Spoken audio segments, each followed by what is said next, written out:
Buenos días, doctor y compañeros. Mi nombre es Ana Paula Corotel y con mi grupo, que está conformado por Pirina Bastidas, Carla Hurtado y Keila Vega, vamos a hablar sobre diabetes mellitus. Como introducción, tenemos que el número de personas con diabetes aumentó en 108 millones en el año de 1980 a 422 millones en el año 2014. La prevalencia de esta enfermedad ha aumentado más rápidamente en los países de ingresos medianos y bajos que en los que tienen rentas mucho más altas. Se estima que en el año 2019 la diabetes fue la causa directa de 1.5 millones de defunciones y que en el 2012 fueron alrededor de 2.2 millones las personas que fallecieron como consecuencia de la hiperglucemia. La dieta saludable, la actividad física regular, el mantenimiento de un peso corporal normal y la evitación del consumo del tabaco previenen la diabetes tipo 2 o también retrasan la aparición.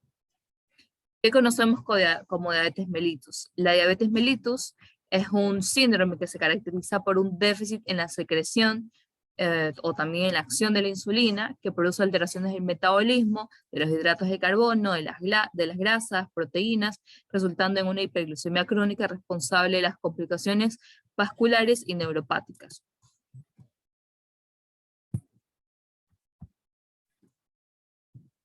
¿Cómo clasificamos a la diabetes? La podemos clasificar en diabetes tipo 1, diabetes tipo 2, específicos por otras causas, y la diabetes gestacional. La diabetes tipo 1 es la destrucción autoinmune de las células betas del páncreas. La tipo 2 es la pérdida progresiva de la secreción adecuada de la insulina, y específicos por otras causas, como el síndrome de diabetes monogénica, enfermedades del páncreas exócrino, inducidos por fármacos o sustancias químicas, y la diabetes gestacional. En la fisiopatología de la diabetes tipo 1 tenemos factores ambientales que van a actuar como desencadenantes, que se caracteriza por la destrucción de las células beta y mecanismos celulares y humorales. En la diabetes tipo 2, factores ambientales, los más importantes, la edad, la obesidad y el sedentarismo, y la resistencia en la acción de la insulina y anomalías de la secreción de la insulina. ¿Cuáles son las características principales en relación a diabetes tipo 1 y tipo 2? La diabetes tipo 1 puede presentarse en la pubertad o en el rango de edad de 30 a 40 años, siendo la diabetes tipo 2 más en relación a mayor edad, 60, 40 años. El inicio de los síntomas en la diabetes tipo 1 es brusco, hay mucho más síntomas en la diabetes tipo 1, su principal complicación es la cetoacidosis diabética, suelen contar con un peso normal o bajo, las complicaciones crónicas están ausentes al diagnóstico, el tratamiento inicial siempre va a ser con insulina, el test de glucagón péptido C se encuentra bastante bajo, la anatomía patológica se encuentra insulinitis y lo principal es que se van a encontrar los anticuerpos positivos. En la diabetes tipo 2, los síntomas pueden ser leves o estar ausentes. Su principal complicación aguda es el coma hiperosmolar. El peso usualmente está alto y entre las complicaciones crónicas siempre se presentan en la mayoría de los casos en el diagnóstico. El tratamiento inicial es dieta y ejercicio, el test de glucagón, el péptido C siempre va a estar elevado, la anatomía patológica presenta un depósito amiloide y la principal diferencia es que tiene anticuerpos negativos.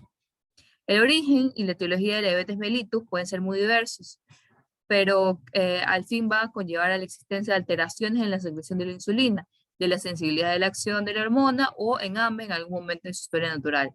En muchos casos, el diagnóstico se realiza en sujetos asintomáticos y a través de una exploración analítica de rutina. El screening. Las indicaciones del screening para diabetes mellitus, tenemos a los pacientes con sobrepeso, obesidad, más algún familiar de primer grado o riesgo cardiovascular o resistencia a la insulina. Pacientes con prediabetes, mujeres con diabetes gestacional previa a partir de los 45 años, y los métodos de screening tenemos la glucemia basal y el test de O'Sullivan.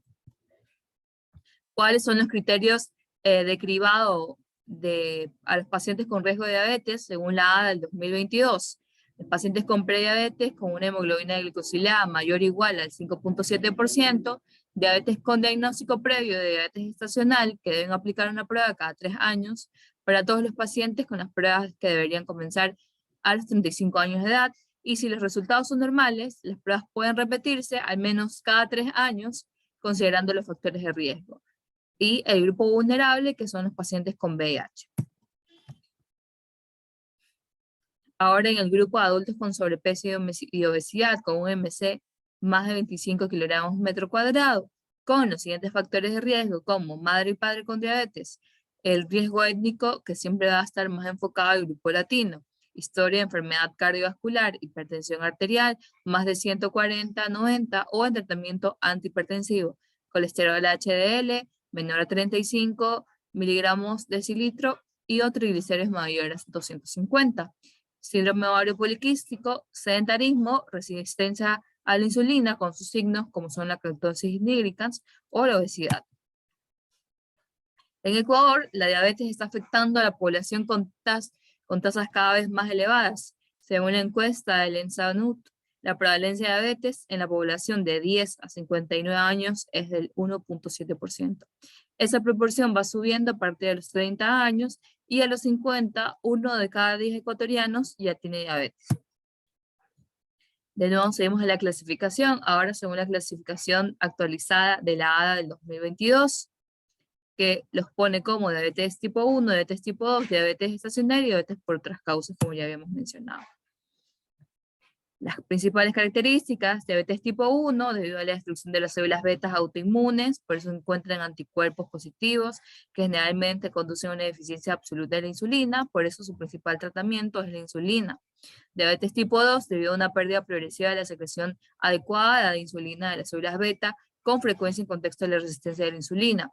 Diabetes estacional se la define como la diabetes diagnosticada en el segundo o tercer trimestre del embarazo, que no era claramente una diabetes manifiesta antes de la gestación. Otros tipos de diabetes, se tiene como ejemplo síndrome de diabetes monogénica, enfermedades de páncreas exócrino y enfermedades por fármacos producidos por químicos. Diabetes tipo 1 y 2. Los paradigmas tradicionales de diabetes tipo 2 ocurren solo en adultos de diabetes tipo 1, en niños, y ya no son precisos. Varios factores genéticos y ambientales pueden provocar la pérdida progresiva de la masa y de la función de las células beta. Los pacientes con todas formas de diabetes corren el riesgo de desarrollar las mismas complicaciones crónicas. ¿Cuáles son los criterios diagnósticos de diabetes en el 2022? Entre esos tenemos una glucosa sanguínea mayor a 126 miligramos por decilitro, un estudio de tolerancia oral de la glucosa sanguínea con una glucosa sanguínea a las 2 horas de más de 200 miligramos decilitro, una hemoglobina glicosilada de mayor a 6.5 y en pacientes con síntomas clásicos de hiperglucemia o crisis hiperglucémica o glucosa sanguínea al azar de más de 200 miligramos por decilitro. Buenas noches, compañeros. Yo les voy a hablar de prediabetes.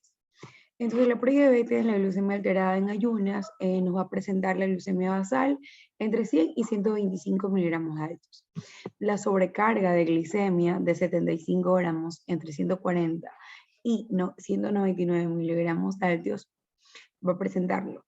La hemoglobina glicosilada va a estar en 5.7 y 6.4%. Entonces aquí tenemos como un semáforo para indicar cuando es verde normal, prediabetes amarillo y diabetes. Entonces, y tenemos los valores que son de 99, 125 y 126.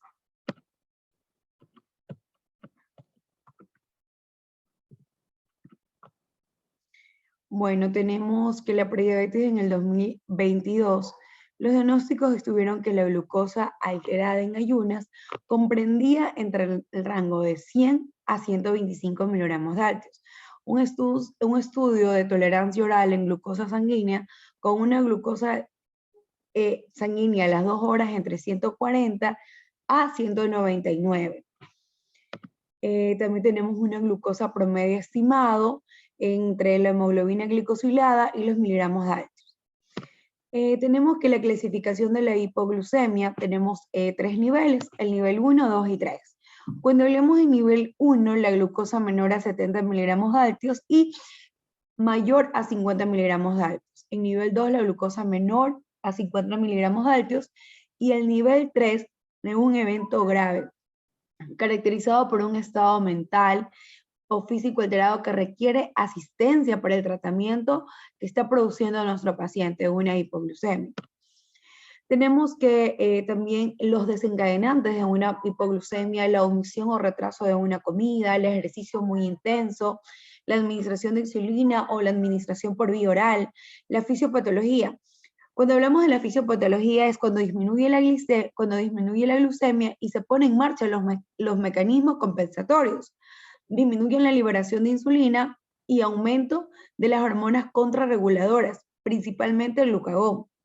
Tenemos la clínica, los síntomas androgénicos y los síntomas neuroglucopénicos. Entre el tratamiento que debemos de seguir a nuestro paciente va a ser reponer la glucemia en casos de disminución del estado de conciencia.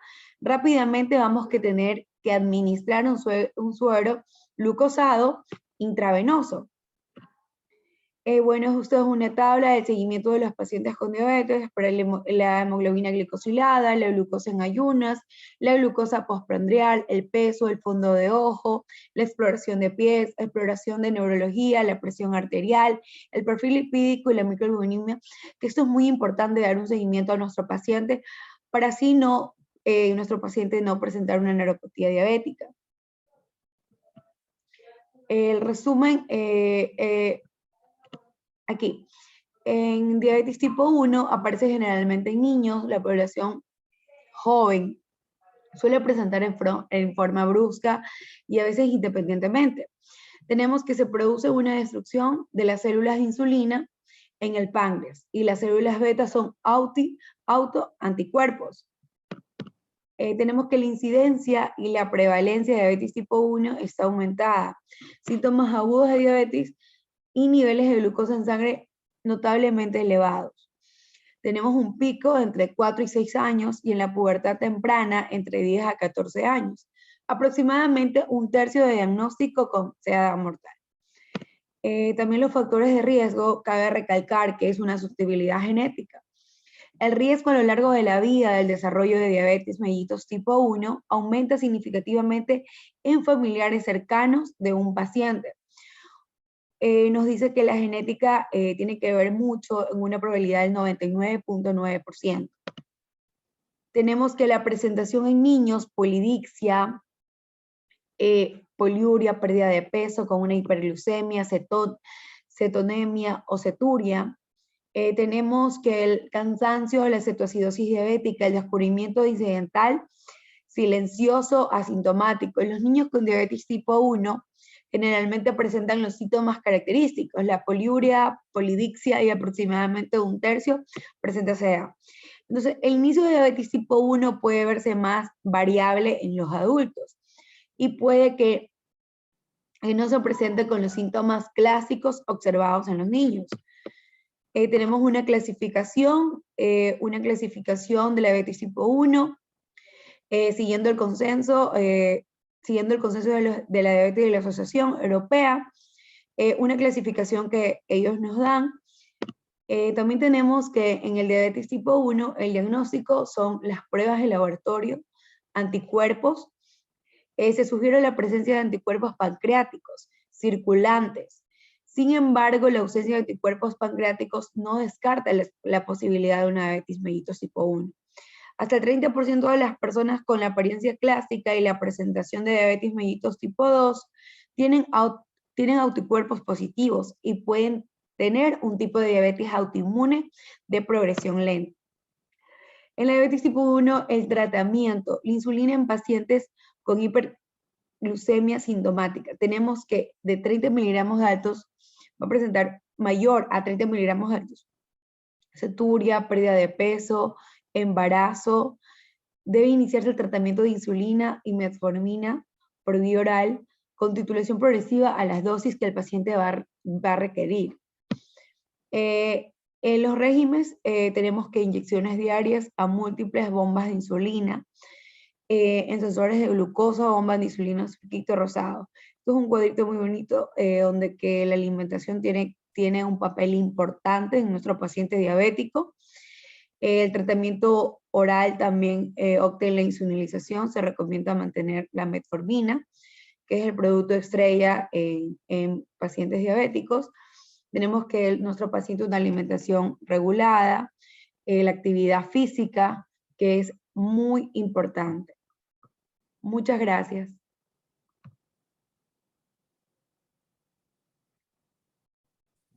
Para hablar del tratamiento, tenemos que realizar las modificaciones de factores de riesgo. Hay que usar fármacos hipoglucemiantes, que son los antidiabéticos orales, y la insulina. Tenemos que recordar que siempre se deben realizar las terapias individualizadas dependiendo de la necesidad del paciente. Tenemos como tratamiento farmacológico, hay que recordar que la dieta y el ejercicio siempre van en combinación con un tratamiento farmacológico. Tenemos los 4 escalones. En el primer escalón vamos a usar modificadores del estilo de vida y la metformina. En el segundo escalón, si tenemos enfermedad cardiovascular establecida predominante, se deben usar los GLP-1, que son los agonistas del péptido tipo 1, o los SGLT2, que son los inhibidores del contrasportador del sodio y glucosa tipo 2. Si se tiene insuficiencia cardíaca o enfermedad renal crónica predominante, es preferible usar los SGLT2 y como alternativa la GLP-1. Si no hay enfermedad renal crónica vascular o una enfermedad renal crónica ni insuficiencia cardíaca, podemos usar un segundo antidiabético oral según características y contraindicaciones. En el tercer escalón podemos añadir un tercer antidiabético oral, recordando siempre que solo se puede dar 3 de este tipo. Si ya se tiene un muy mal control glucémico o clínica cardinal, tenemos que usar un cuarto escalón, que es la insulinoterapia. Ahora, para hablar de la clasificación de las insulinas, tenemos la reacción rápida, Lispro, Aspart y Glulicine. Estas tienen un inicio de acción de 0 a 15 minutos. Tenemos un pico de 1 a 2 horas y una duración de 3 a 5 horas. También presenta los de acción corta, que son los Humana regular, con un inicio de acción de 30 a 60 minutos, un pico de 2 a 4 horas y una duración de 6 a 8 horas. Las intermedias, que son las Humana NPH, tienen un inicio de acción de 1 a 2 horas, un pico de 4 a 8 horas y una duración de 10 a 16 horas. Ahora tenemos por último la prolongada, la Glargina, Detemir y Degludec, que tienen un inicio de acción de 1 a 2 horas, un pico plano y una duración de 24 horas. Se sabe que en la diabetes mellitus 1 se usa desde el inicio de la enfermedad y en la DM2 se usa cuando hay un mal control glucémico, hiperglucemias graves y síntomas de catabolismo. En el tratamiento farmacológico tenemos que realizar el tratamiento de la glicemia, usando los antidiabéticos orales como las biguanidas, sulfanilurias, metilglindas, tiazolidinedionas, los inhibidores de las alfa-glicosidasa, los inhibidores de la DDP4, los agonistas de la GLP-1, inhibidores de SGLT2. También se pueden usar las insulinas de acción rápida, ultra rápida, intermedia y lenta.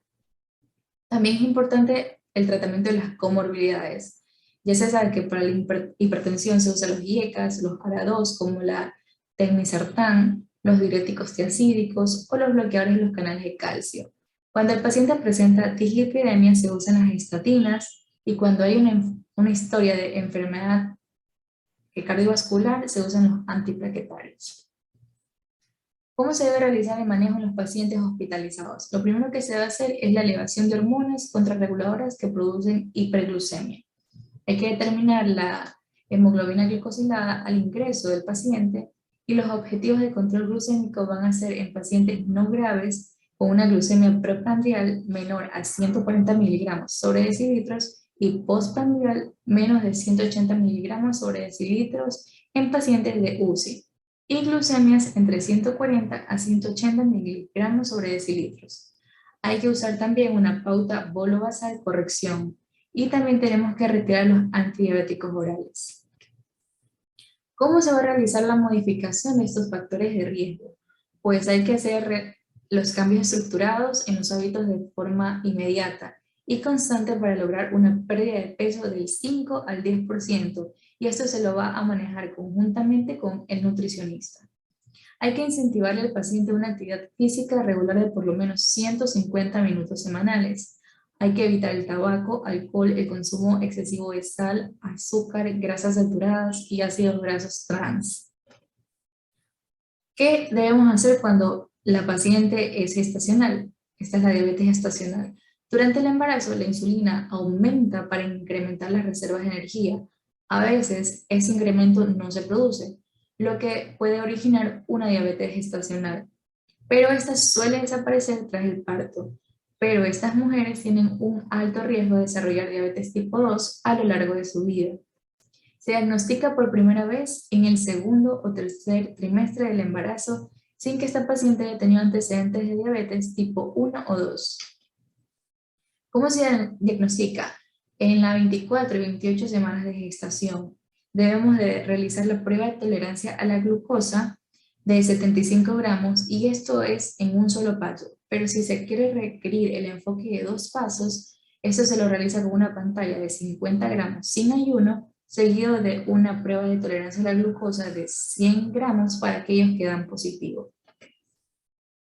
¿Cuál es el tratamiento? Hay que realizar el cambio del estilo de vida, se deben agregar medicamentos si es necesario para lograr los objetivos glucémicos. La insulina es la medicación preferida para estos pacientes. La metformina y la gliburida no deben usarse como agentes de primera línea. Todos los agentes orales carecen de datos de seguridad a largo plazo. Y por último, la metformina debe suspenderse una vez que se ha confirmado el embarazo. Todo paciente con diabetes preconcepcional o gestacional debe de ofrecerse terapia médica nutricional con fines de reducir resultados adversos. La terapia médica nutricional debe ser proporcionada por un nutriólogo o dietista que tenga certificación, con experiencia en el manejo de diabetes y el embarazo. Se recomienda la realización de actividad física aeróbica por periodos mínimos de 30 minutos en la mujer embarazada con diabetes.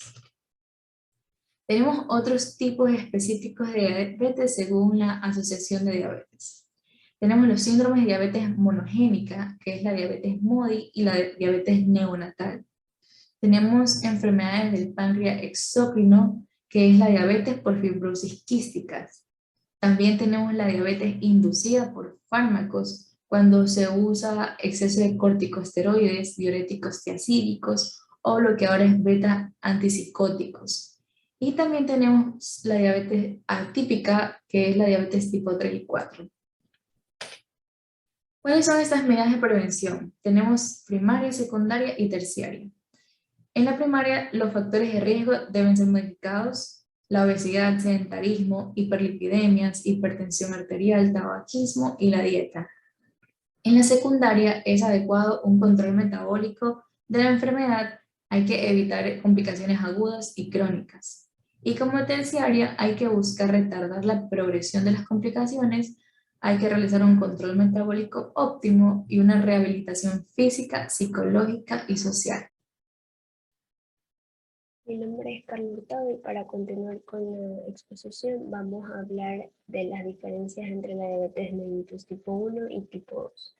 En cuanto a la diabetes mellitus tipo 1, su inicio va a ser repentino, se presenta más comúnmente en los jóvenes, el tipo de cuerpo de la contextura va a ser delgado normal, hay usualmente presencia de autoanticuerpos, los niveles de insulina endógena se encuentran disminuidos o ausentes, es mucho menos prevalente que la tipo 2 y los síntomas característicos van a ser la polidipsia, polifagia, poliuria, cetoacidosis, hepatomegalia y los niveles de glucosa fluctúan en respuesta a las pequeñas cantidades de insulina. Y este tipo de diabetes se la conoce como insulino dependiente o insulino requeriente. En cuanto a la diabetes mellitus tipo 2, su inicio va a ser gradual, se presenta más comúnmente en los adultos obesos, ¿ya?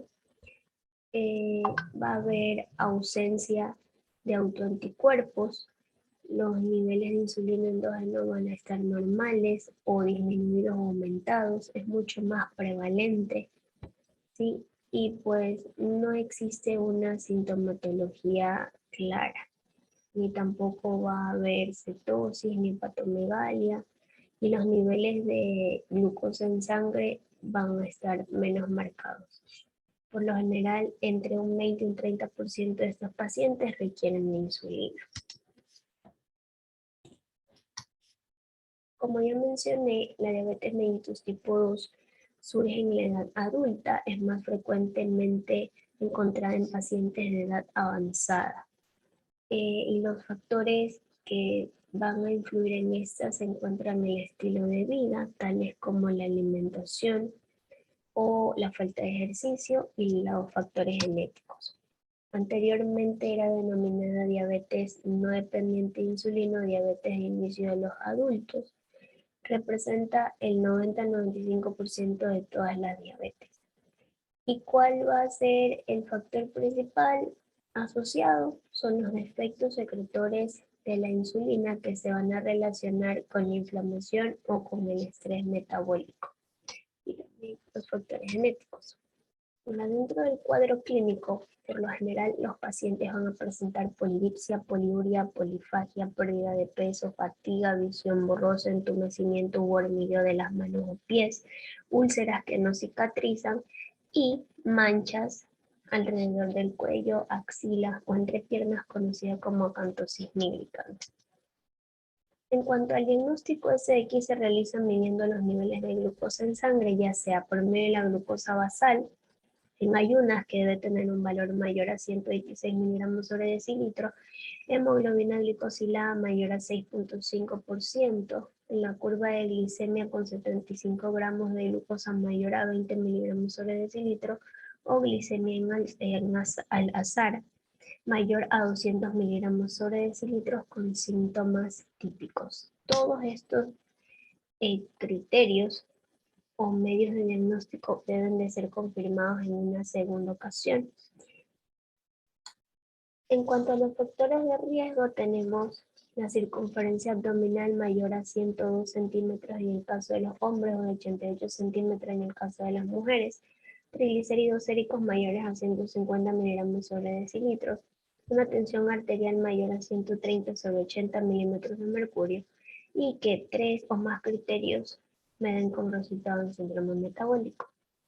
Los niveles de HDL van a estar menores a 50 miligramos sobre decilitro en mujeres y menos a 40 miligramos sobre decilitro en los hombres. Existe una lista de países que por ciertas características de su población pueden predisponer a una diabetes. Por ejemplo, los afroamericanos, nativos de Alaska, indígenas estadounidenses de origen asiático, hispanos o latinos, latinos de Hawái o nativos de las islas del Pacífico. En estas ubicaciones geográficas vamos a encontrar muy frecuentemente pacientes con sobrepeso, obesidad, pacientes que no realicen actividad física, pacientes que padezcan de resistencia a la insulina o pacientes que tengan antecedentes familiares o algún factor genético. ¿Cuáles son los criterios diagnósticos de la diabetes según el ADA del 2022? Que el paciente presente una hemoglobina glicosilada mayor a 6.5%, una glucosa en ayunas mayor a 126 miligramos sobre decilitros, o una prueba de tolerancia oral a la glucosa a las 2 horas mayor a 200 miligramos sobre decilitro, o una prueba aislada de glucosa plasmática mayor a 200. Existe una escala denominada escala de Friedrich, que de aquí es un instrumento de cribaje inicialmente diseñado para poder valorar el riesgo de desarrollar diabetes mellitus a 10 años. Y dentro de esta escala se van a valorar ciertas variables como son la edad, el índice de masa corporal, el perímetro de la cintura, hipertensión arterial con tratamiento farmacológico y los antecedentes personales de glicemia elevada. Sí, aquí se van a realizar algunas preguntas como si el paciente realiza actividad física, cómo hacer su alimentación, si toma medicamentos para la presión arterial, si se le ha detectado en algún momento los niveles altos de glucosa en sangre, si tiene algún diagnóstico de diabetes mellitus en su familia. Con una puntuación menor a 7 puntos, se va a interpretar como un nivel de riesgo bajo y más de 20 puntos como un nivel de riesgo muy alto. ¿Cuáles van a ser las complicaciones de los pacientes con diabetes? Complicación cardiovascular, muy frecuentemente el infarto agudo del miocardio, complicaciones oftalmológicas, cutáneas, renales o neuropatía diabética. En cuanto a las complicaciones metabólicas agudas, se las va a dividir en cetoacidosis diabética o descompensación hiperosmolar. En cuanto a la etiología de la cetoacidosis diabética, se dice que el déficit de la insulina va a provocar una cetogénesis. Y las causas más frecuentes van a ser el déficit primario de insulina y también pueden desencadenarse por infecciones o por pancreatitis. En cuanto a la clínica, lo principal o lo más comúnmente visto va a ser la reexpresión de Kussmaul. El paciente va a presentar inquietud psicomotriz. En el caso de los niños, van a haber riesgo de edema cerebral. En cuanto a la analítica, los niveles de glicemia van a estar por entre 300 y 600. Se puede presentar una pseudohiperpotasemia por redistribución y acidosis metabólica con un anion gap elevado. En cuanto al tratamiento, lo más importante va a ser la administración de insulina intravenosa junto con hidratación. Siempre hay que vigilar el potasio y el bicarbonato. En cuanto a la descompensación hiperosmolar, la etiología va a ser una deshidratación osmótica, ya sea vómitos, diarreas o también por infecciones. En cuanto a la clínica, el descenso del nivel de conciencia va a ser primordial y puede haber riesgo de fenómenos trombóticos y infecciones. En cuanto a la analítica, los niveles de glicemia van a estar por arriba de 600, va a haber una hipopotasemia, una falsa hiponatremia, hiperosmolaridad, frecuente insuficiencia renal y acidosis metabólica leve ocasional. En cuanto al tratamiento, asimismo, es muy importante la hidratación, administrar insulina intravenosa pero a dosis baja, revisar si hay hiperpotasemia y revisar el bicarbonato en caso de que haya acidosis láctica. ¿Cuáles van a ser los objetivos del control metabólico según el ADA? Mantener los niveles de glucosa basal entre 80 y 130 miligramos sobre decilitro, una glicemia postprandial menos de 180 miligramos sobre decilitro, una hemoglobina glicosilada menos de 7. Pero esto depende de cada grupo etario. Por ejemplo, en pacientes jóvenes sin comorbilidades, lo mejor es encontrar la glicemia menor a 6.5%. En pacientes ancianos con comorbilidades, la glicemia en ayuna debería estar por debajo de 8 o de 8.5%. ¿Ya? El paciente no debería fumar, debería tener un índice de masa corporal menor al 25 kilogramos por metro cuadrado y una tensión arterial menor a 140 sobre 90 milímetros de mercurio. En cuanto a las complicaciones tardías, tenemos la microangiopatía diabética, tales como la retinopatía, nefropatía o neuropatía diabética. En cuanto a las infecciones, las más frecuentes son la otitis externa maligna, el mucormicosis, colecicitis enfisematosa e infecciones en tracto urinario y pielonefritis enfisematosa. También vamos a encontrar pacientes con dislipidemia diabética, lesiones cutáneas y pie diabético.